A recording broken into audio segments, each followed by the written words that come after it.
Boa noite, me chamo Thaisa. Estou aqui para falar de 2 Reis, capítulo 20. Vamos orar. Senhor, meu Deus e meu Pai, eu me coloco diante da tua santa e grandiosa presença, Senhor, para te pedir, Pai, que o Senhor venha conduzir, meu Deus. Que o Senhor não venha permitir, meu Pai, que nenhuma palavra venha sair da minha boca, meu Pai, sem a tua permissão. Mas tudo que for falado aqui, meu Deus, venha ser para acrescentar, meu Pai, na nossa vida espiritual. Que o Senhor, meu Deus, venha tomar a rédea, meu Deus. É o que eu te peço, em nome do Pai, do Filho e do Espírito Santo. Amém. Naqueles dias adoeceu Ezequias mortalmente.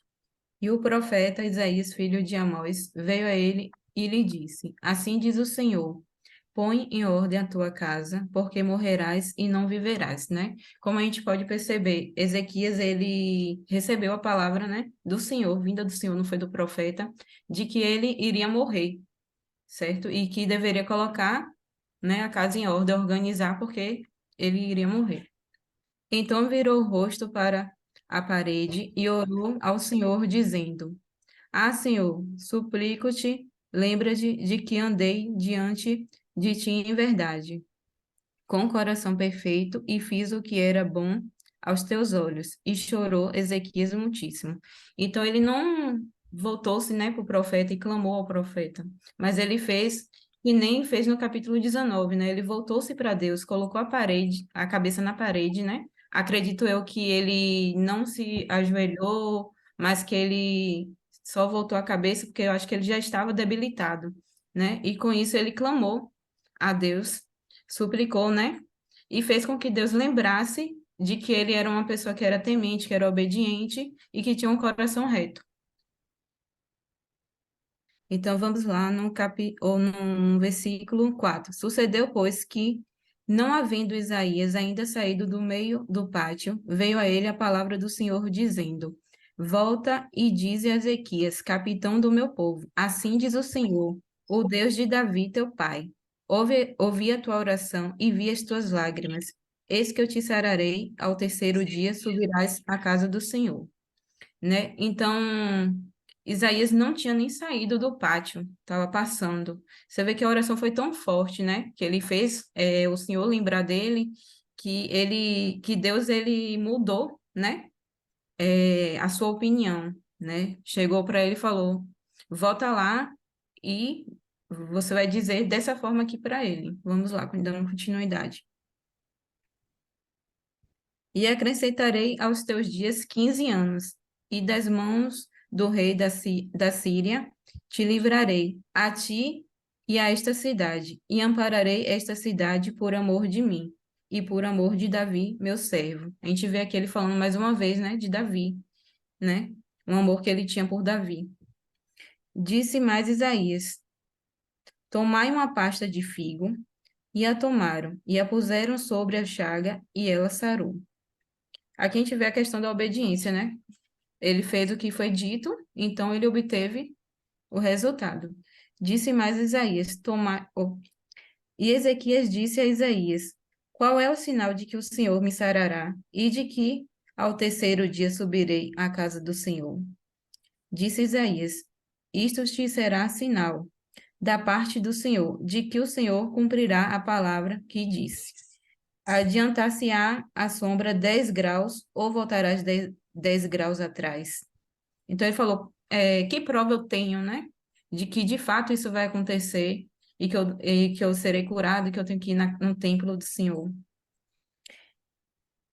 Então o profeta Isaías clamou ao Senhor e fez voltar a sombra 10 graus atrás, pelos graus que tinha declinado no relógio de sol de Acás.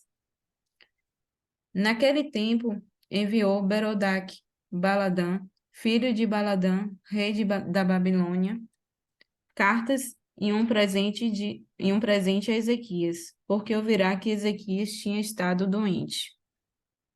E Ezequias lhes deu ouvido, e lhes mostrou toda a casa de seu tesouro, a prata, o ouro, a especiaria e os melhores ungüentos, e a sua casa de armas, e tudo quanto se achou nos seus tesouros. Coisa nenhuma houve que Ezequias não lhe mostrasse, nem em sua casa, nem em todo o seu domínio. Então o profeta Isaías veio ao rei Ezequias e lhe disse: Que disseram aqueles homens? E de onde vieram a ti? Disse Ezequias: Vieram de um país muito remoto, da Babilônia. E disse ele: Que viram em tua casa? Disse Ezequias: Tudo quanto há em minha casa viram. Coisa nenhuma há nos meus tesouros que eu não lhe mostrasse. Então disse Isaías a Ezequias: Ouve a palavra do Senhor. Eis que vem dias em que tudo quanto houver em tua casa e o que entesouraram teus pais até o dia de hoje será levado à Babilônia. Não ficará coisa alguma, disse o Senhor. E ainda até de teus filhos que procederam, que procederem de ti e que tu gerares, tomarão para que sejam eunucos do rei, no palácio do rei da Babilônia. Então disse Ezequias a Isaías: Boa é a palavra do Senhor, que disseste. Disse mais: E não haverá, pois, em meus dias paz e verdade.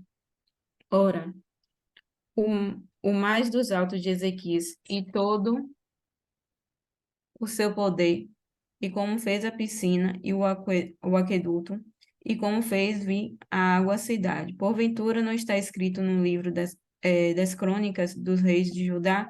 E Ezequias dormiu com seus pais, e Manassés, seu filho, reinou em seu lugar. O que mais me chamou a atenção justamente foi as experiências que ele teve, né? No capítulo 19, quando ele sofre a afronta, né, do rei da Síria, ele clama e ele fala sobre essa questão, né, de que não era contra ele que o povo estaria se voltando, mas sim contra o Deus. E aqui a mesma coisa a gente vê quando ele adoece, né? A confiança que ele tem em Deus, que ele se volta para Deus e clama, né? Faz Deus lembrar disso. Eu quero fazer uma observação, não sei se vocês concordam, mas me parece, me parece que depois de Ezequias ter uma experiência fantástica com Senaqueribe, o anjo do Senhor vindo a Senaqueribe, matando milhares de pessoas do seu exército e Senaqueribe voltando para sua casa, isso para mim foi um sinal imenso de que Deus era com Ezequias e com Judá. Concordo? Me parece estranho a gente vir para esse texto e a gente vê um Ezequias chorando e como um menino birrento, pedindo por mais dias de vida, pedindo para não morrer, aparentemente se justificando, dizendo que ele merecia mais tempo de vida. E ainda acrescentando a tudo isso, um pedido, né, de que Deus lhe fizesse uma prova. Não me parece condizente a gente imaginar que esse é o mesmo Ezequias do capítulo 19. Então, eu vou levar vocês a pensarem que esse Ezequias do capítulo 19 é um Ezequias que está fora da ordem cronológica que o texto nos oferece. Esse é um Ezequias de antes da invasão de Senaqueribe. E se a gente pensa dessa forma, então aqui, agora, esse texto pode fazer todo sentido. De um Ezequias que está fazendo a restauração de Judá, limpando a casa, consertando o território, preparando o povo para servir a Deus, e que no meio dessa história acontece de ele ficar doente. E talvez fosse uma doença, algo natural, algo que pudesse acontecer com qualquer ser humano, necessariamente não era uma maldição, uma doença mortal, que ele pegou, sei lá como, o texto não fala, mas uma doença que o levaria à morte. só que em um momento onde ele provavelmente não tinha ainda filhos, herdeiros. Por que eu vou dizer isso? Porque Deus vai acrescentar a ele mais 15 anos de vida. Depois vem a morte dele. E o primeiro versículo do capítulo 21 afirma que o filho dele começou a reinar com 12 anos de idade. Se o filho nasceu, ou começa a reinar com 12 anos de idade, então ele nasceu nos últimos 15 anos de vida de Ezequias, que Deus lhe concedeu após essa oração que ele faz. Então é provável que esse Ezequias não tivesse herdeiros para deixar, estivesse no meio da restauração de Judá, compadecido do seu povo, não só olhando para si egoisticamente, estivesse sim já sofrendo a ameaça de Senaqueribe, a ameaça da Assíria. A Assíria já estava há alguns anos, mentira, alguns séculos. A Assíria já vinha com tudo, tomando conta ali da Mesopotâmia, invadiu Israel, dominou primeiro uma parte, já dominou a capital de Israel, e está vindo com tudo para cima de Judá, já foi lá para a Filístia, está indo para a Síria. Mas a gente vê que ao longo desse texto tem um rapazinho que aparece na história, um tal de Merodach Baladã, que vem de lá da Babilônia, que foi também um reino que a Assíria dominou. Então vamos pensar, se a Síria dominou esse reino, o que esse rei está vindo fazer impunemente dentro de Judá? Então é um momento onde ainda não aconteceu essa invasão da Síria dentro de Judá, ou se aconteceu já a invasão, não ainda até Jerusalém. Lembra que antes a Síria vai tomando posse de algumas cidades fortificadas de Judá até chegar a Jerusalém. Jerusalém é a última cidade de Judá que eles vão atacar. E não atacam, fica naquela ameaça, naquele chove no molho, aquela coisa toda. Enfim, nesse meio tempo, a Babilônia ainda não foi engolida pela Síria.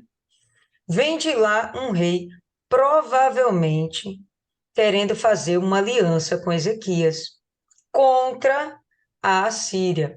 O texto não deixa isso muito claro, mas fica fácil a gente imaginar que não tem outro sentido o cara sair de lá da Babilônia para vir para cá, para Judá, para ficar admirando Ezequias. Não.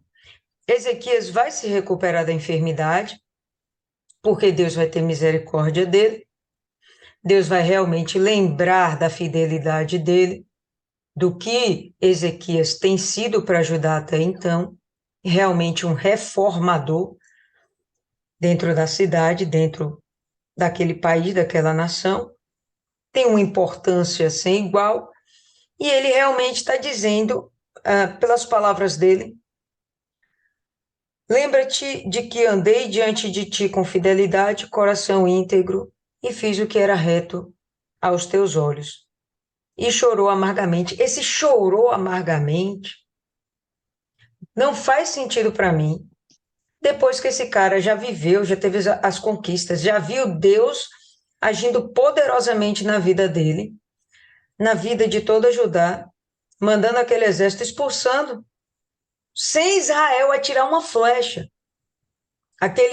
Aquela nação, aquele exército tão implacável, tão temível, saiu de dentro de Judá, sem Judá atirar uma flecha, porque foi o anjo do Senhor que veio resolver essa parada. Numa noite só matou 185 mil soldados. Ele volta lá para a terra dele e acabou a história. Então, depois que ele vê isso, concordam comigo que missão cumprida? Estou em paz, se Deus quiser me levar, meu filho está aqui, e vida que segue. Só que não tinha como ele ter paz, porque ele não tinha um herdeiro, ainda não lhe tinha nascido um herdeiro. Quem vai tomar conta de Judá? e Jerusalém, diante de uma afronta iminente que era o exército da Síria, que na época estava abalando Bangu. Então, vamos imaginar, pessoal, que esse texto está fora da cronologia do que a gente está lendo, tá certo? Então, foi algo que aconteceu antes da invasão até Jerusalém. Algo que aconteceu antes. E talvez pelo clamor de Ezequias, pelo sentimento que havia dentro dele, o que Deus sondou dentro de seu coração, a sua preocupação, provavelmente a sua preocupação com a sua nação, isso fez com que Deus voltasse atrás nos seus planos, ou melhor, no decreto que lhe falou. Porque olha só o que Deus fala. Não diz que é uma maldição, ok? Mas Deus fala: arruma a tua casa. Ele já estava com uma doença mortal. Ele ia morrer. E Deus vai lá e prepara ele: meu filho, olha, arruma a tua casa, porque você certamente vai morrer. O que significa isso? Deixa alguém para tomar conta do reino, porque você não vai conseguir fazer, você não vai durar muito tempo. Então Deus vai lá para que ele crie uma estratégia, já que ele era o rei, crie uma estratégia para que Judá continue de pé.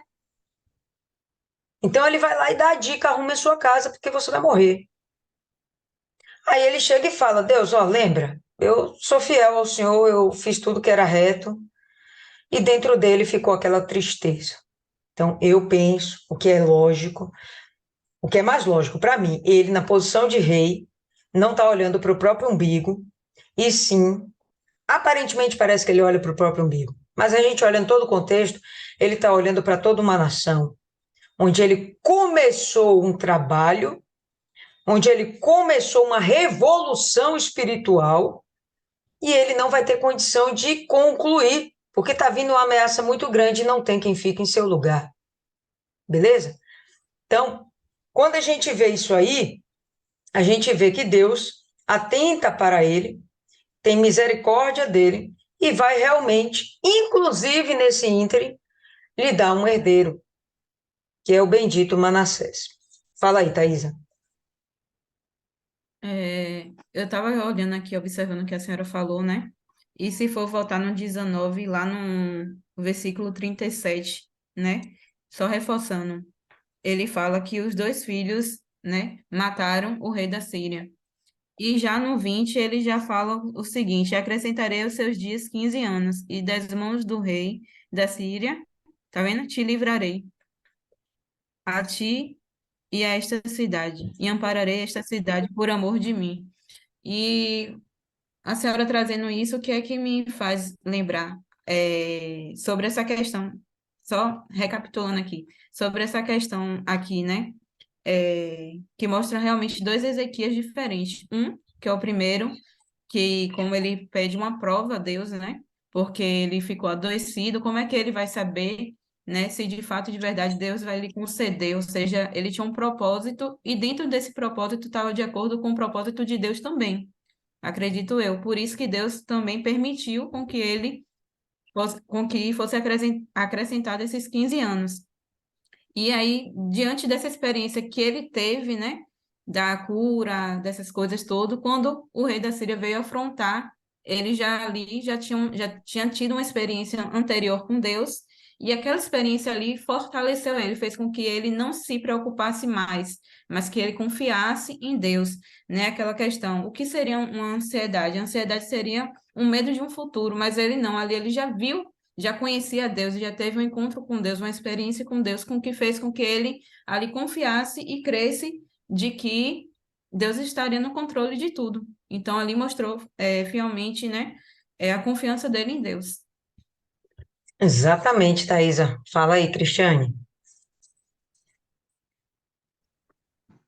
Concluindo o que você está falando aí e o que Thaís acabou de terminar de falar, é muito interessante que no capítulo 20 ele pediu uma.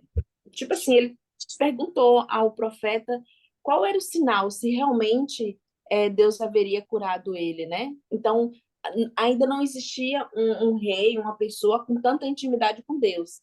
No capítulo 19, quando ele vai com a carta da afronta, ele já vai seguro, ele já vai confiante, ele já vai sabendo o poder que Deus tinha. Então, existe uma diferença também aqui nessa fala dele. Porque depois, se fosse o contrário, depois dele ter havido falado, havido orado a Deus, clamado a Deus, mostrado a carta, Deus imediatamente respondeu, manifestou o poder dele, fez acontecer uma transformação, um milagre, derrotou 185 mil homens com um anjo só, e aí depois ele vem pedir um sinal. Que sinal? Esse aqui tá fraquinho a fé desse aqui, né? Esse aqui tá novinho na fé. Então, realmente, pelo que Lília está falando, a experiência dele aqui do 20 é totalmente diferente do homem que falou com Deus aqui, Senhor, tá aqui, ó, né? Então, realmente faz sentido. Pois é. E nessa pegada, quando vem o mensageiro lá da Babilônia, enviou cartas e um presente a Ezequias, porque soube que ele havia estado doente. Então, depois que ele é curado, e miraculosamente ele é curado, não foi necessariamente a pasta de figos. Bom, pelo menos eu não acredito que foi a pasta de figos.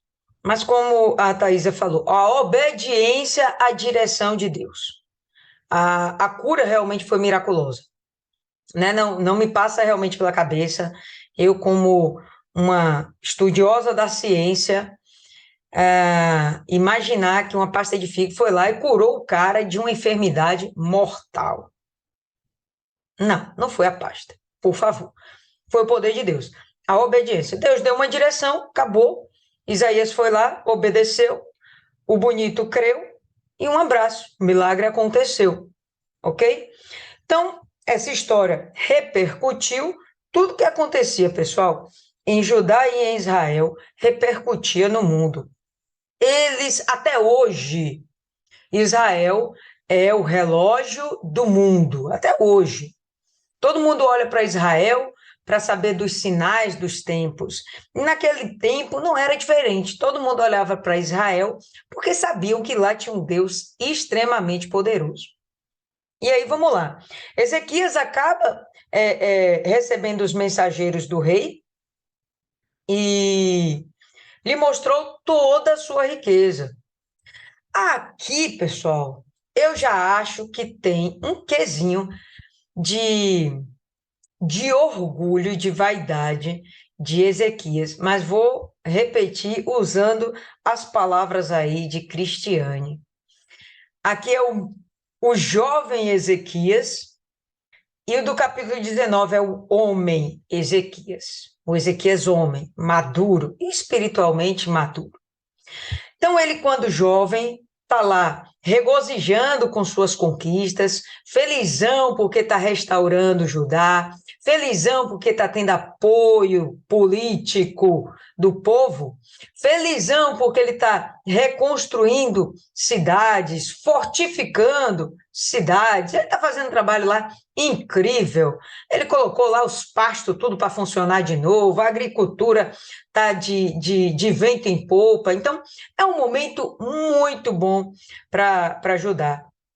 E aí ele está com aquele quezinho, né? Pô, acabei de ser curado ainda, mais um motivo para eu me sentir o Todo-Poderoso abaixo de Deus aqui nessa terra. E aí ele vem e recebe a visita dos mensageiros, o que ele vai fazer? Se exibir como um bom menino na fé. Fica lá se exibindo. E ele faz isso, mas não é algo que agrade a Deus. Por quê? Porque Deus vai lá e manda Isaías para decretar um juízo. E juízo não é coisa que Deus manda porque ele está feliz com o seu servo.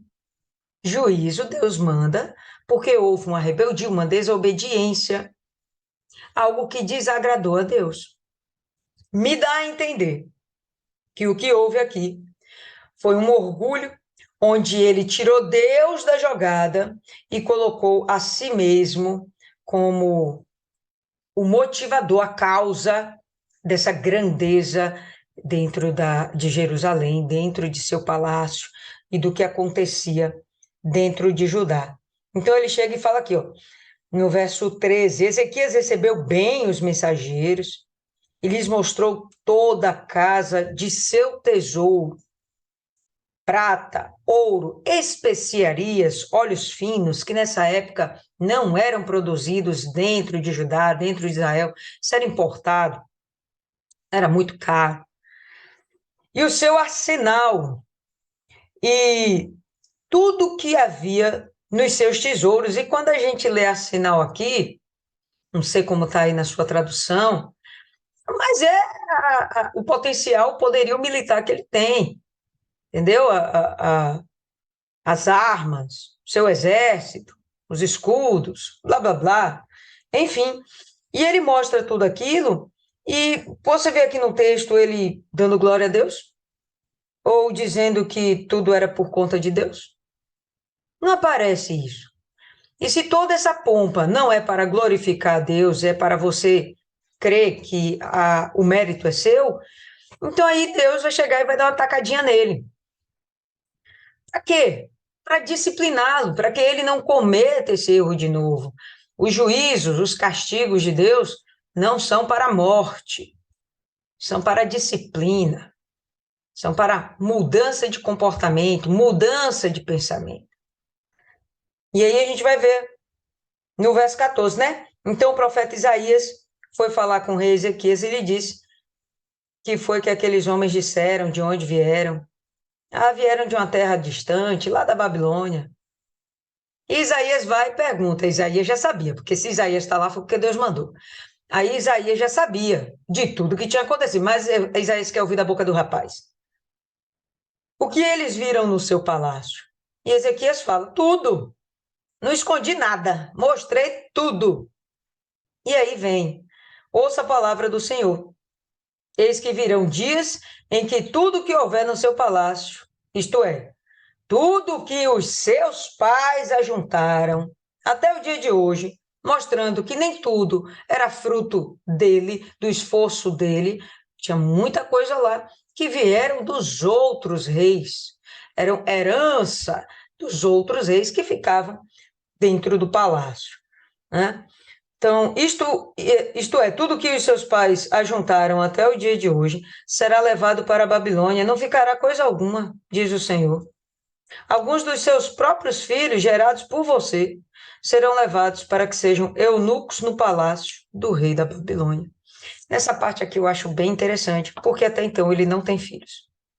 E Deus está dizendo que até aqueles filhos que você vai ter, esses filhos, eles vão ser levados, alguns deles vão ser levados para a Babilônia.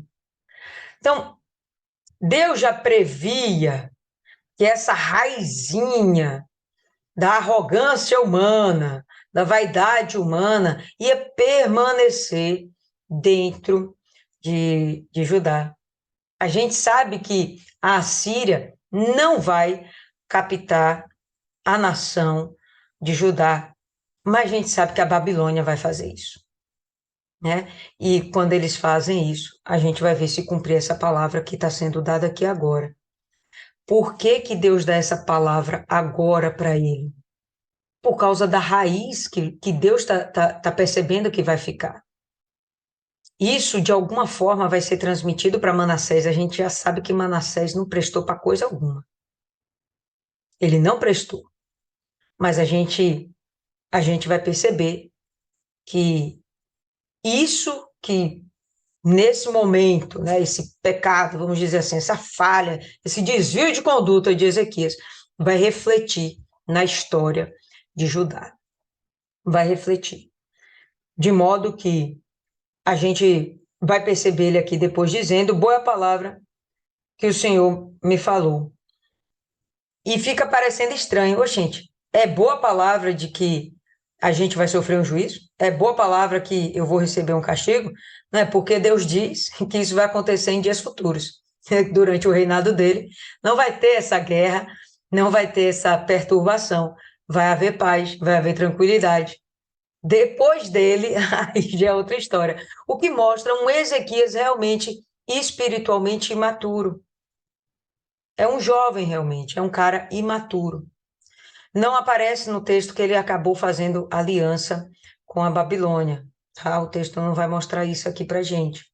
E eu, sinceramente, não sei. A gente vai terminar aí de ler o resto de Segunda Reis, mas me parece que ele realmente não vai fazer uma aliança com a Babilônia, porém ficou essa raiz dentro dele, né? Essa coisa dentro dele que com certeza ele vai passar para o filhinho e o filhinho vai praticar isso no futuro, vai dar ruim para ajudar. Fala Isis, depois aí Cristiane. Minha internet está um pouco ruim, aí, bora avançar. Esse texto é muito rico, ele é pequenininho, mas ele é extremamente rico. O que me chama a atenção desde o começo é a aliança que Deus tem com Davi. E essa aliança, ela é eterna. E ela reverbera em toda geração. Esses reis, que são da linhagem de Davi, gozam de privilégios que nós talvez não tenhamos essas experiências, esses privilégios. Porque quem é que tem o privilégio de saber o dia da sua morte? Deus diz, ah, você vai morrer. Dificilmente as pessoas vão ter, às vezes é de supetão, às vezes é pela velhice, mas o certo é que ninguém sabe muito o dia e a hora. Mas Deus está dando o privilégio a ele de se organizar. Mandou o profeta obedeceu, a gente vê do profeta essa obediência, e diz a ele, vai lá dizer para ele se organizar. Talvez possa ser isso aí, para deixar um herdeiro, deixar a próxima linhagem já estabelecida, ou pelo menos orientar seus meninos, ou ter cuidado. Deus dá essa oportunidade para ele de se organizar. Isso é muito raro. E eu percebo que ele, como todo mundo, não acha que vai morrer. Está doente, está com a gripe, ou está com uma ferida que não sara, está com uma coceira, alguma coisa, mas não tem essa dimensão de que vai morrer. Todos nós vivemos tendo a certeza da morte, mas achando que é mentira, que é brincadeira. E ele tem essa oportunidade, que para mim parece um grande privilégio, um, um, um sinal do amor de Deus, assim, da misericórdia de Deus, muito grande. E vejo nele que ele achava que estava doente, mas que não ia morrer. E ele mostra a Deus, ele dá uma cobra. Poxa, Senhor, lembra, tá lembrando a Deus, como se Deus precisasse ser lembrado, mas lembra que eu tenho te servido com fidelidade. Mas ele tinha o que lembrar a Deus. É importante que a vida dele, ele tinha esse argumento para dizer, poxa, Deus, eu tenho sido fiel, tenho feito tudo que o Senhor me ordena. E isso tocou em Deus na questão da aliança. Ele tinha uma aliança com Davi. E a aliança que Deus tem vai pautar muito nas suas decisões. E a gente deve trazer isso para a gente. A minha aliança com Deus vai pautar o meu comportamento. A Marciane falou do Jessé lá. É porque ele não tinha uma aliança. Ou se ele tinha, ele quebrou. Mas eu acredito que ele não tinha uma aliança. Porque a minha aliança com Deus vai pautar o meu comportamento. Vai pautar as minhas decisões. Eu não gosto de me expor, mas eu sempre me exponho. Sempre trago o pessoal. Eu vi um amigo meu, Matheus, uma tatuagem pequenininha. Ele é da igreja, mas não é da nossa. Pequenininha da cruz. Eu achei a coisa mais linda do mundo. E disse assim, eu quero uma, acho tão, tão lindo. Aí eu quero uma. Aí eu pensei assim, vou perguntar a Lia. Aí depois, isso internamente, né? Depois eu disse, não vou perguntar não, que eu vou tomar um chabu. Deixe isso, deixe isso quieto. Mas hoje eu entendo que a minha aliança com Deus deve pautar os meus comportamentos, deve pautar e justificar o meu comportamento, as minhas decisões. E eu vejo isso com Deus, essa aliança com Davi é tão forte, tão poderosa, que vai dar oportunidade desse menino ter aí mais 15 anos. Ele lembrou a Deus, Deus lembrou da aliança, e aí permitiu. E acredito que tenha sido muito antes mesmo, porque Deus fala, defenderei esta cidade por causa da minha honra. Porque ele tem essa aliança, ele vai honrar a palavra dele. E por causa da promessa promessa que fiz ao meu servo Davi. Não porque o rei Ezequias merecesse mais 15 anos, mas porque essa aliança que ele tinha pauta todas as decisões. E até a tolerância de Deus, todas as decisões de Deus vão ser pautadas por essa aliança. E quando a gente cria uma aliança com Deus, quando a gente decide aceitar Jesus, a gente também está fazendo esse elo com Deus poderoso para a nossa vida. E o que me chamou bastante atenção é como Jó. Eu achava que Jó não tinha se revoltado com a situação dele, mas depois eu estudando mais, ele se revoltou, ele clama, mas às vezes a pessoa está com uma doença, às vezes foi curado de muitas coisas. Pelo menos eu fui curado de muitas coisas, até a rinite, tinha uma rinite insuportável, que eu vivia sofrendo, nojenta, pingando o nariz. E outras coisas a gente aceita passivamente. Algumas coisas que não nos edificam, que prejudicam a nossa saúde, e a gente meio que aceita passivamente. E o nosso Deus é tão poderoso. Curou coisas muito maiores. Não vai curar o menor. E eu trago como exemplo para a minha vida de Ezequias clamar a Deus em tudo. Não aceitar essa decisão, essa palavra de morte. E esse clamor dele foi capaz de dar mais 15 anos. 15 anos é muita coisa, dá para correr muita água debaixo, dá para fazer muito menino. E achei estranho ele pedir um sinal, quer dizer, não acreditou que vai morrer, mas não vai acreditar que Deus vai curá-lo. Vai chorar porque ouviu a palavra de maldição, mas não acredita na palavra de vitória. E trazendo para a gente a mesma coisa, a gente ouve tanta coisa ruim. Eu até assisti um vídeo de um cara falando que a mãe dele teve uma doença muito grave, teve que trocar todo o sangue do corpo. E o médico sempre dizia, não, você tá boa, você tá... Toda vez que ela ia fazer um check-up, a moça assim, uma tontura, não sei o quê. Não, você tá ótima. Toda vez que ela ia no médico, o médico dizia, a senhora está ótima. E então esse médico morreu. E a mãe dele foi fazer um check-up e o médico disse, a senhora tá viva ainda? A senhora foi um estudo de caso. Ninguém acreditava que a senhora ia passar não sei quanto tempo de vida. E depois dessa palavra de morte, dessa palavra,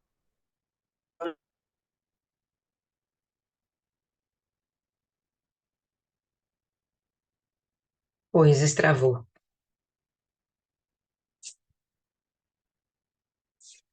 Estravou aí. Segue, Cristiane. Quando ela voltar aí, ela continua. se você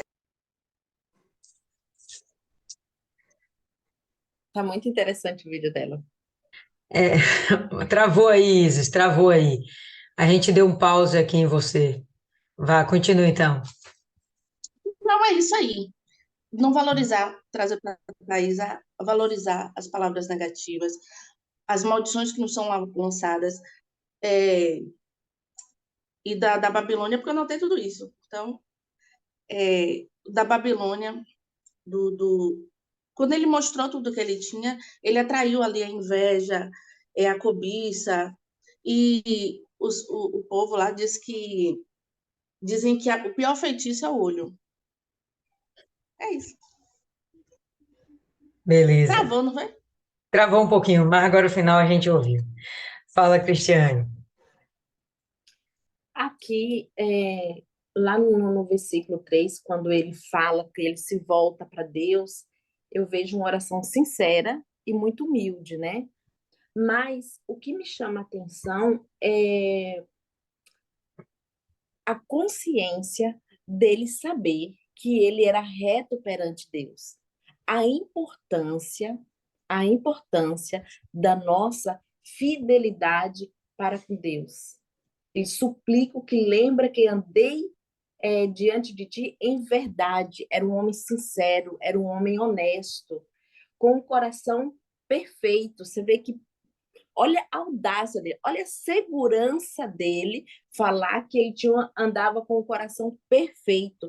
Provavelmente ele vigiava tudo que ele pensava, tudo que ele agia. Por quê? Porque ele tinha certeza que ele era perfeito, que o coração dele não tinha maldade, tanto não tinha maldade, que aqui no versículo 15, ele falou pro profeta, tudo quanto há em minha casa, eles viram, eu mostrei tudo. Quando ele fala assim, você não vê nessa resposta dele uma arrogância ou um orgulho, mas ele era sincero até nisso aqui.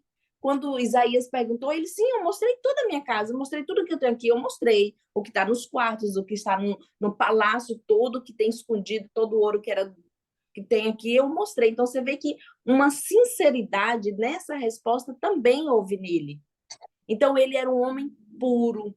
Aqui, ele era uma pessoa pura, sem maldade, era uma pessoa que não era arrogante. Errou, errou, mas existia nele aqui essa pureza. E eu acredito que Deus, como Lília falou, veio depois desse decreto aqui, o que ia acontecer, que aconteceu mais de 100 anos depois que veio acontecer tudo isso aqui, de entrar, da Babilônia entrar em Israel, em Judá e fazer aquela devastação. Tanto que mesmo quando o profeta falou, ele falou assim, boa, essa palavra, não existiu nele uma revolta, ele não tinha um coração revoltado, angustiado, ele era um homem puro, tanto que ele fala que meu coração é perfeito. E fiz o que era bom aos teus olhos. Ele cuidava do que ele fazia para agradar a Deus. Isso aqui é muito importante na nossa vida. A gente cuidar e ser fiel a Deus em tudo, manter um coração puro, um coração limpo e ter a certeza de que o que você faz correto. Você faz aquilo que agrada a Deus, aquilo que você tem a certeza que quando você dobrar os seus joelhos para orar, Deus ele vai ouvir a oração porque você é correta perante Ele. A Bíblia fala que Deus ele não ouve a oração do injusto. Deus ele não ouve a oração do incrédulo. Mas a Bíblia diz que Deus ele ouve a oração do justo. E está aqui. Muito forte isso aqui. Perfeito. Segue, Thaisa.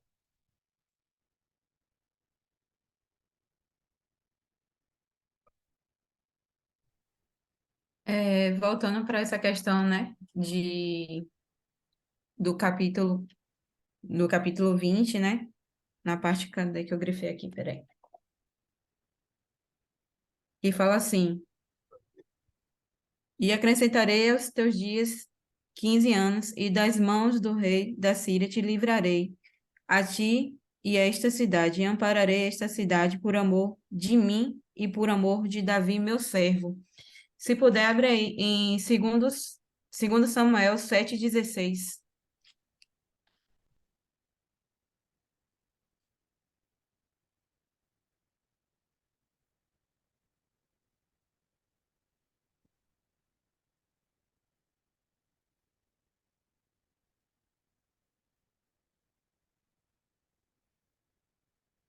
Pronto?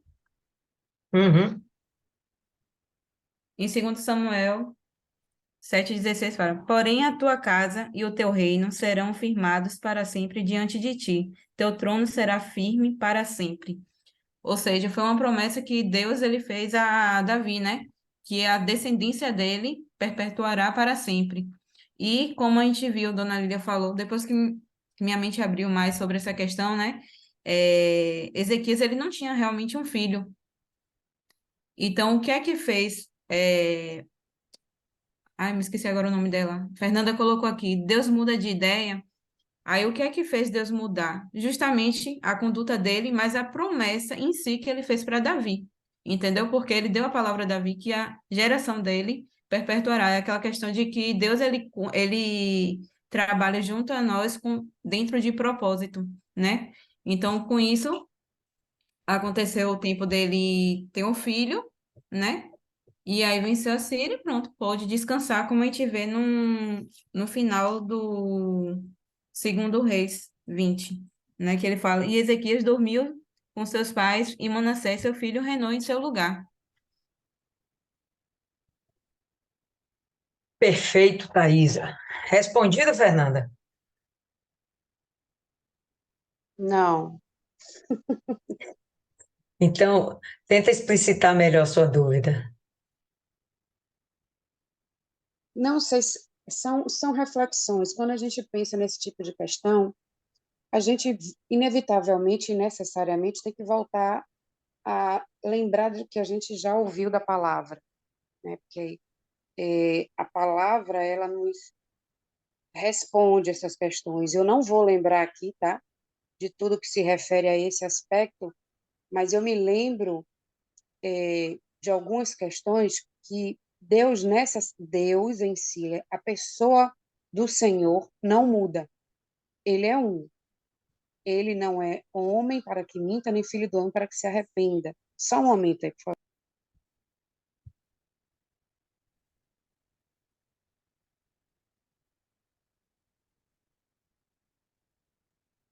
Tá, desculpe, é que tá barulho aqui. Então, Deus em si não muda. Ele pode mudar uma decisão, ele pode mudar uma ação. As ações de Deus podem vir a ter algumas mudanças à luz do que já vimos na palavra, a depender da necessidade ou da postura humana. Qual é o objetivo do Senhor primordial? Salvar. Salvar as almas dos filhos dele, das criaturas dele. Esse é o maior propósito de Deus, é nos salvar. Se dentro do seu juízo, se dentro da sua palavra, ele traz uma palavra para promover, lembra que a gente já falou aqui que Deus nos dá todas as chances e oportunidades do mundo de arrependimento para a salvação? Então, se dentro da palavra de Deus, se dentro da ordenança, se dentro do juízo, gerar um arrependimento sincero, Deus muda de ideia. Ali ele volta naquilo que ele disse que faria. Por quê? Porque o objetivo é gerar arrependimento. Se é uma ação tipo essa do Ezequias, em que a palavra, como Thaisa falou, ou não sei se foi Thaisa, não me lembro, alguém falou, que a oração do justo muito pode em seus efeitos. Então, se Deus diz que a oração muito pode em seus efeitos, se a pessoa se dirige a Ele numa oração sincera, numa oração que esteja dentro dos teus planos, porque também tem isso na palavra, não trago agora a referência, ele muda. Mas aí Thaís atrás que, por conta da aliança com Davi e da promessa de ter um descendente sempre ocupando o trono ali na sua linhagem, gerou filho. É coerente essa palavra, esse entendimento de Thaisa. A gente, eu no meu entendimento limitado, é que fico pensando, nossa Deus, como conhecedor de todos os tempos, né, do passado, do presente, do futuro, sabe que vem o Manassés por aí e faz com que ele venha, né, permite que ele venha, então. O primeiro raciocínio de que levaria o Ezequias justamente para evitar o Manassés da vida, para mim tem mais coerência. Mas voltou atrás, à luz da oração do justo, eu creio que a oração do justo, sim, pode mudar o plano pode mudar a ideia de Deus, desde que aquela oração esteja próxima ou condizente com a sua vontade, porque de fato a vontade dele é soberana. Então, eu acredito, tentando resumir, que não é possível resumir, que esteja muito ligado ao contexto. Deus em si não muda. Deus em si ele não se arrepende, ele muda uma ação à luz do seu objetivo, que é salvar a alma, e à luz da oração do justo, eu creio que foi o que aconteceu aí. Embora eu quero deixar claro que o mais importante é o plano de Deus é sempre o melhor. Ele é perfeito, como também diz a palavra. Então, o primeiro plano dele vai ser sempre o melhor para a gente, embora a gente muitas vezes não tenha capacidade de reconhecer isso ou de aceitar, que foi o caso do Ezequias, aceitar o plano de Deus. Já se falou da maturidade, da imaturidade e tudo mais, mas eu acredito que Deus possa mudar a ideia naquele momento de acordo a essas circunstâncias, de acordo ao contexto, mas a essência de Deus não muda. Ponto. Ponto. Eu não vejo esse momento aqui de Deus vindo falar, de Isaías vindo falar com Ezequias, é isso. Eu não vejo como algo sobrenatural. É natural. Ele está vindo falar. Olha, você vai morrer. A morte dele não é sobrenatural. A morte dele não é um decreto de juízo. A morte dele talvez até estivesse sendo prematura. Não percebo isso. Então, era uma condição que ia acontecer naturalmente, tanto que ele vai morrer. 15 anos depois, mas vai morrer. Isso não mudou. Mas acontece o milagre. Orações provocam milagres. E o milagre acontece. Por mais que Manassés fosse o cão chupando manga, no final das contas, a gente sabe que ele vai se arrepender e ele vai buscar Deus. E até mesmo a história de Manassés vai servir como exemplo para a gente, né? Como testemunho para a nossa edificação.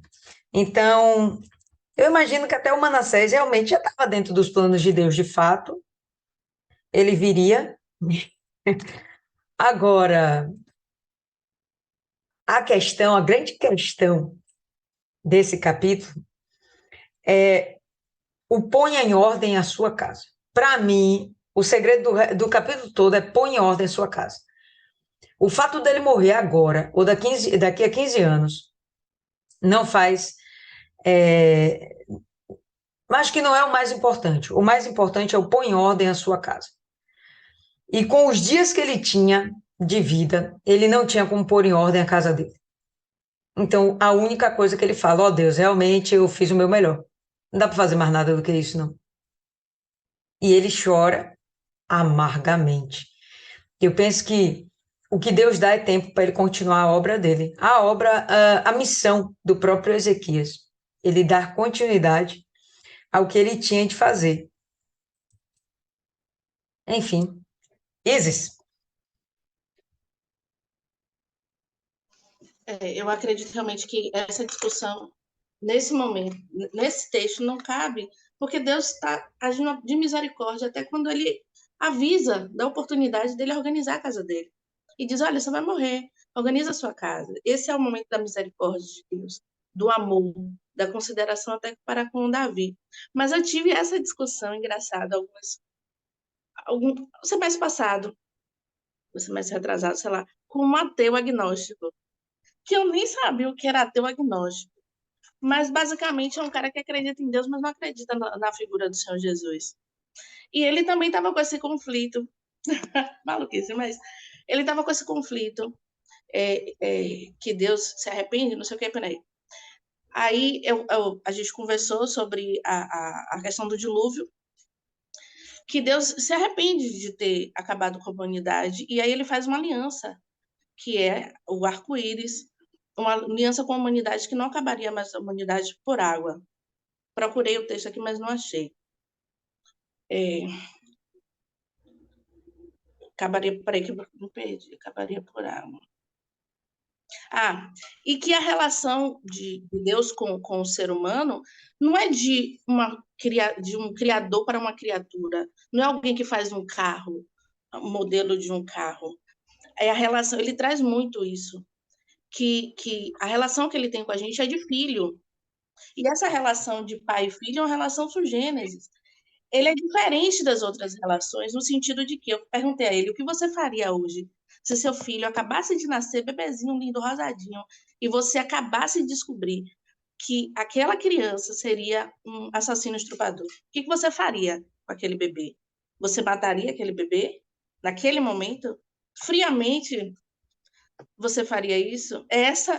Não sei se seria a palavra conflito, mas esse vou botar essa palavra, é esse conflito que Deus vive com o ser humano. Nós não somos meras criações. Ele tem para conosco um amor de filho. E aí, diante daquele filho, do pior dos seus filhos, o pior deles, o assassino, o estuprador, o ladrão, é aquele que ele tem amor, que ele continua tendo amor, independente do comportamento do ser humano. A relação que Deus tem conosco é de amor. E o amor leva a misericórdia. Tantas mulheres aí perdoam seus maridos abusadores, que até as agridem, Porque essa relação é diferente. É difícil a gente julgar, dizer, você gosta de apanhar. Tem gente que fala isso, né? Gosta de apanhar. Mas é uma relação de amor. E essa relação é diferente. Só quem consegue entender é quem vive essa relação. E quando ele traz analogia de filho, para quem tem filho aqui, é você entender que é difícil, é complexo essa relação. De você saber quem é aquela criatura, o que ele é capaz, quais são as inclinações, e mesmo assim amá-lo. Mesmo assim ter misericórdia para com ele. É isso. Cristiane, É só um rapidinho aqui. Assim como Deus sabia que Salomão se perderia na sua vaidade, Deus também sabia que Manassés ia acontecer o que aconteceu, mas Deus deixou tanto um como o outro, e quanto os outros, para servir de exemplo, né? Mas aqui eu vejo que Deus respondeu a Ezequias, deu mais 15 anos, até mesmo para ele gerar os filhos, até mesmo pela aliança e pela fidelidade, porque nesse tempo aqui era de suma importância deixar herdeiros. Parece que naquele tempo eles viviam para deixar herdeiros, então era muito importante. Tanto que quando a primeira esposa não podia ter filhos, era liberado casar de novo, ter outra esposa, só para gerar filhos. A importância que era dar sequência ao nome daquele homem, né? Então, para ele aqui, se o rei morresse sem um herdeiro, a linhagem dele acabaria, não ficaria o nome dele ali para sempre, entendeu? De geração em geração. Então era muito importante ele ter filhos, e Deus ele respondeu, deu mais 15 anos pela fidelidade. Deus ele é muito justo.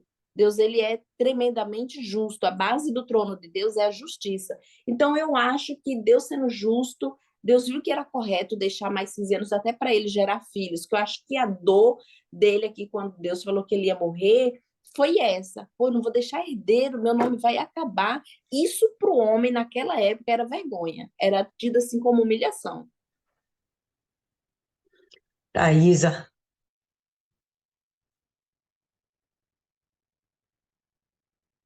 Isis acabou falando o que eu estava procurando aqui, justamente, né? É, abre aí Gênesis 6, versículo 6.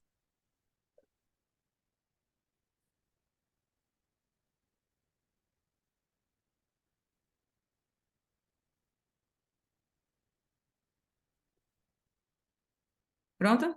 uhum. Então arrependeu-se o Senhor de haver feito o homem sobre a terra e pesou-lhe em seu coração. E disse o Senhor: Destruirei o homem que criei de sobre a face da terra, desde o homem até o animal, até o réptil e até a ave dos céus, porque me arrependo de os haver feito. Noé, porém, aí frisa aqui o 8, né? Noé, porém, achou graça aos olhos do Senhor. Estas são as gerações de Noé. Noé era homem justo e perfeito em suas gerações. Ou seja, eu acredito que Deus ele muda, né? Quando, quando ele vê uma mudança na gente também. Eu acredito que isso faz com que Deus ele venha mudar. A partir do momento que ele vê a mudança no homem, ele pode sim mudar. Que aqui em Gênesis, um pouquinho mais lá para frente, no capítulo 9 versículo 11, né? A partir do 11 ele fala: E eu convosco estabeleço a minha aliança, que não será mais destruída toda a carne pelas águas do dilúvio, e que não haverá mais dilúvio para destruir a terra. E disse Deus: Este é o sinal da aliança que ponho entre mim e vós, e entre toda a alma vivente que está conosco, por gerações eternas. O meu arco tenho posto nas nuvens, e este será por sinal da aliança entre mim e a terra. E acontecerá que quando eu trouxer nuvens sobre a terra, aparecerá o arco nas nuvens, que seria justamente o arco-íris. Arco nas nuvens. Arco-íris é coisa do mundo. Sim, arco nas nuvens. Que o povo diz que é arco-íris. Então, pessoal, mais alguém quer acrescentar alguma coisa? Fala, Maiana.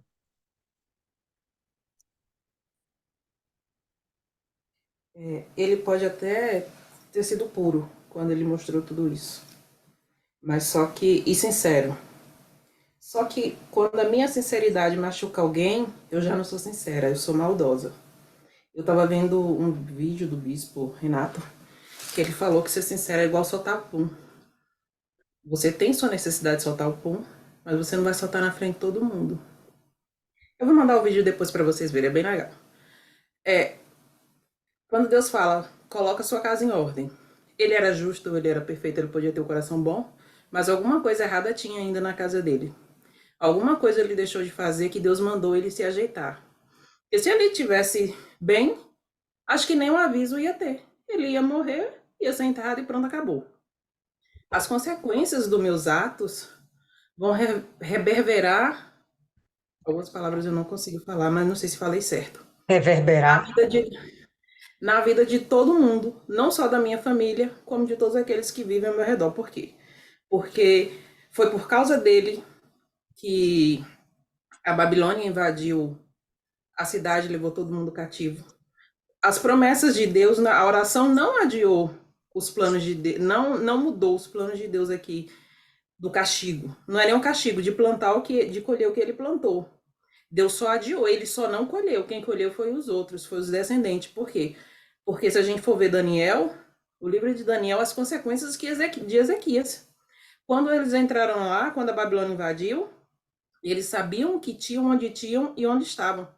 Eles viram as fraquezas do reino, eles viram onde eles podiam investir para atacar, levaram tudo. E você lê o livro de Daniel, você vê que foi tudo que Isaías falou aqui. Se cumpriu mais na frente, e ele fala, tá bom, essa palavra é boa, mas eu vou ter paz? Em outras palavras, eu vou ter paz. Os próximos que lutem.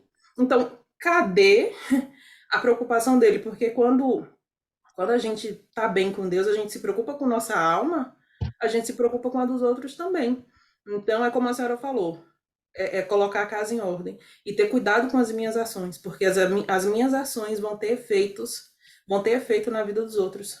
E eu posso até ser sincera, só que se a minha sinceridade for penar alguém como a dele, eu vou sofrer as consequências também. Eu vou sofrer um pouco e os outros vão sofrer outras, mas ninguém vai sair isento. Não é que, Deus mudou de ideia, Deus se arrepende sim, ele falou que se arrependeu de ter criado o homem, e aconteceu tudo isso que Thaisa disse. Depois ele disse que se arrependeu de ter feito isso e que não faria mais. A gente só não muda quando morre, né? Eu tenho um espírito de Gabriela que eu sempre falo, eu nasci assim, vou morrer assim, Gabriela. Nunca mais tinha falado isso. Dá uma sensação tão boa. Deus é mais. É aquele cuidado de não escandalizar o outro. De não escandalizar o outro. Hoje o pastor falou bem assim na aula, que um terceiro sargento, ele postou uma foto no Instagram dele sem camisa, com bebida e alguma coisa na testa que eu não entendi direito. E as autoridades foram lá, os que estavam acima dele, e exonerou ele. Mas porque ele tirou uma foto no momento de recreação? Não, porque a foto que ele postou ia escandalizar os outros. Ou seja, eu tenho que tomar cuidado com o que eu falo, com o que eu penso, como eu me expresso, porque para mim pode ser normal, mas e o outro que está lá vendo isso? Ele não vai julgar só a mim, como o próprio pastor falou, ele vai julgar todo mundo. Olha lá, não disse que é da PM, mas olha o que ele está fazendo. E a gente vê isso aqui. Ezequias não teve o cuidado de se resguardar. Não é todo mundo que chega na sua casa que você vai abrir as portas da sua casa e vai mostrar tudo. Eu, sinceramente, não gosto. Chegar na casa de uma pessoa, a pessoa disser, entra, eu entro. Se ela disser, senta aí. Se ela disser, eu vou aqui, já volto, eu vou ficar lá ou até a pessoa voltar. Se a pessoa demorar 1 ano para voltar, eu vou ficar lá 1 ano criando raiz naquele lugar. Não me interessa chegar na casa da pessoa e ver tudo, porque depois é constrangedor, fica aquela pessoa chata, incômoda, e eu tô vendo a fraqueza do outro, eu tô vendo a nudez do outro, e se eu não posso fazer nada para ajudar na nudez dela, eu também não quero ver, eu não quero saber. Se eu não posso ajudar, eu também não... Tá certo, né? Eu gosto de dizer que se eu não vou ajudar, eu gosto de atrapalhar, mas não. Tem casos que eu prefiro não saber, porque eu não posso fazer nada, e ainda vai me contaminar, porque eu vou ver aquilo e vou ter um pensamento, porque querendo ou não, a pessoa diz, a gente julga sim. Mentira de vocês julgam sim, vocês podem não falar o que vocês pensam, Mas que pensam, pensam. E eu posso não falar, mas a minha cara vai mostrar. Então, a gente tem que ter esse cuidado. Não é todo mundo que a gente traz para nossa casa, não é todo mundo que a gente conta a nossa vida, não é todo mundo que a gente pode ter ao nosso redor, porque todo mundo no começo vai se apresentar como amigo. Talvez aquelas pessoas foram lá com boas intenções, mas ninguém fala o que realmente eles foram fazer. Foi levar um presente de Troia, o cavalo de Troia, só isso. E se ele não fosse, se Ezequias não tivesse feito coisa errada, ou não tivesse qualquer raizinha de um mal ali, ainda que por inocência, Isaías não ia lá para repreender. Então, ele não ia ser repreendido sem necessidade. A sentença que Deus declarou não ia ser cumprida anos depois. E por causa deles, pessoas foram jogadas na fornalha, foram jogadas na cova dos leões. Tá certo, contribuiu para disseminar a palavra de Deus, para as pessoas conhecerem a Deus. Mas a que custo? Poderia ser de outra forma. Não é que o Deus não seja perfeito. Fernanda falou, os planos de Deus são perfeitos. Só que é um plano perfeito pautado no imperfeito, que somos nós. Deus sabe que a gente é capaz de tudo. Eles têm 50% de chances da gente obedecer ele e de não obedecer, porque a decisão final é nossa. Fatidicamente. Eu não vejo assim como o que vai acontecer com Judá depois é culpa dele por esse ato em particular. O que eu vejo é que Deus fala com ele agora o que vai acontecer lá na frente, por causa do que tem dentro dele. Não é, eu penso que não é só por causa desse ato. Lembra que a gente vai ver que Deus fala também que o filho não vai pagar pelo pecado do pai. Mas se a gente entender que foi esse pecado de Ezequias que condenou a Judá ao exílio babilônico, eu acho que fica muito. Deus é muito perversinho. É um conjunto de situações que aconteceram com Judá, não foi só com Ezequias. E que mostram, o que Ezequias mostra nesse momento é a raiz do que vai existir em Judá. E aí a gente vai apontar essa. O pessoal falou aí de ele ser puro, de ele ser verdadeiro. Eu vejo que ele está sendo ingênuo, né? Como Maiana falou, quem é que abre a porta de sua casa para todo mundo ficar tomando parte? Não é uma coisa muito legal. E ele quis ostentar. Não tem como dizer que, olha, não era nem o rei, pessoal. Não era o rei que estava lá, eram os mensageiros do rei. Até se fosse o rei, a gente até, né, de rei para rei, mas eram os mensageiros do rei, como é o nome da criança? Merodach Baladã. Eram os mensageiros, não foi o próprio Merodach Baladã que estava lá.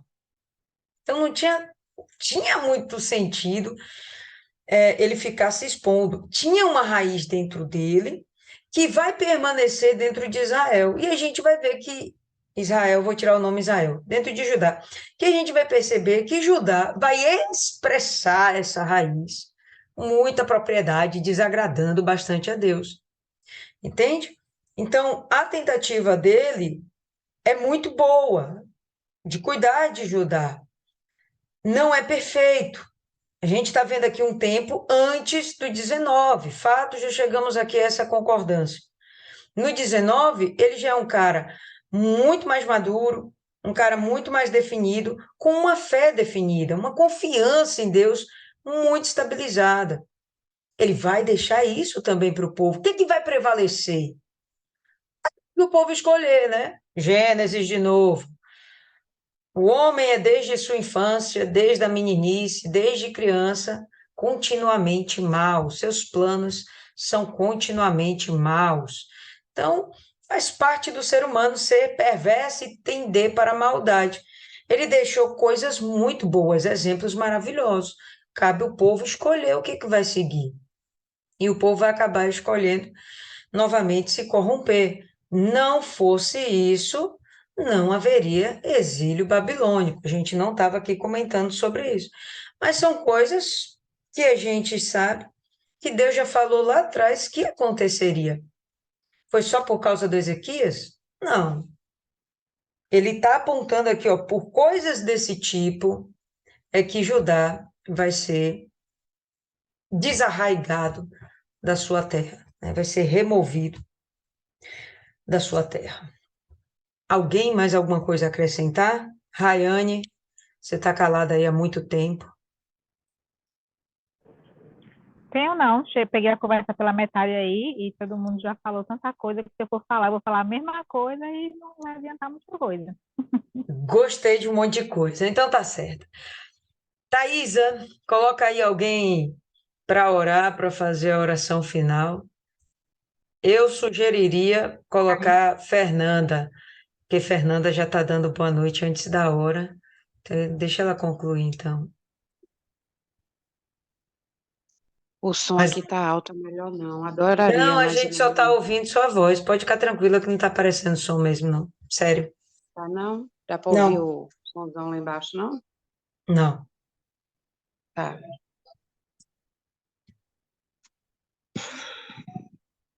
Senhor, nosso Deus e Pai, santo, querido, glorioso, amado Pai. Senhor, graças te damos por esse momento, meu Deus, de meditação. Pensar a tua palavra, buscar o entendimento, meu Pai.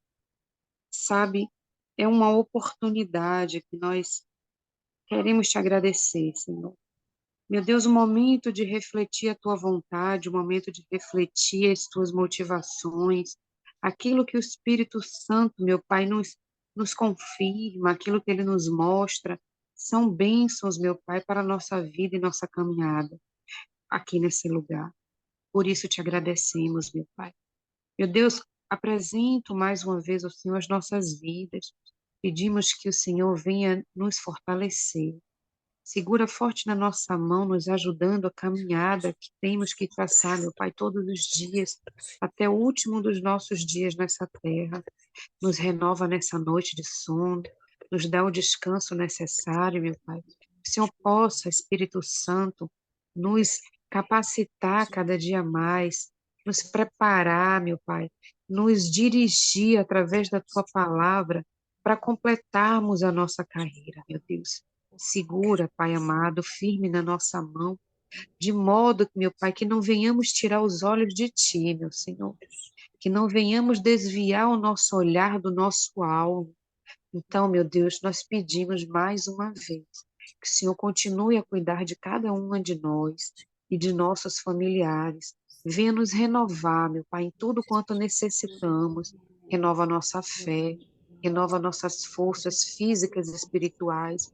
Renova, meu Pai, o nosso objetivo, o nosso alvo, que é o reino de Deus, meu Pai. Então, nesta noite, nós te agradecemos mais uma vez por tudo e te pedimos, segura assim, meu Pai, nas nossas mãos. Em o nome do Deus que é Pai, que é Filho, que é Espírito Santo. Amém. Amém, povo lindo. Amanhã a gente se encontra mais uma vez. Deus abençoe.